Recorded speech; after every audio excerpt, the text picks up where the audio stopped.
One option for finding the center of a circle is using two squares.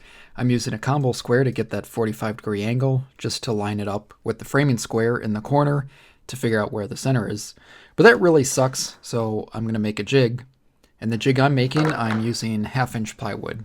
And I'm starting off by ripping out 3-inch strips for the main body. Next, I'm cutting two pieces at 15 inches. And because I ripped out 3-inch strips, I also need two pieces at 12 inches because of how these will sandwich together.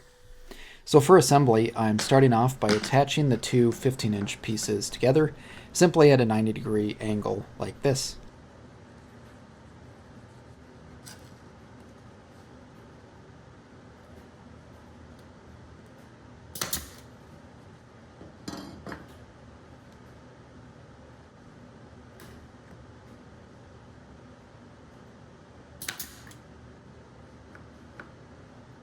Now I'm going to attach the 12-inch pieces, just sandwiching on either side of where the two 15-inch pieces attached.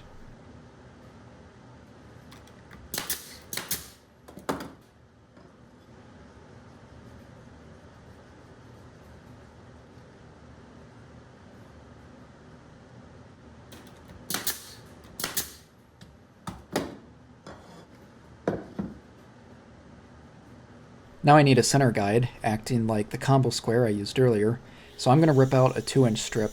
This could be 3 inches, but I only had enough plywood left over to rip 2 inches. Next I'm going to cut this down to 24 inches with a 45-degree angle. Now to attach it, it's again pretty simple, but all you do is glue and tack it in place, and once again I'm using a triangle square in order to line it up correctly because you need that 45-degree angle.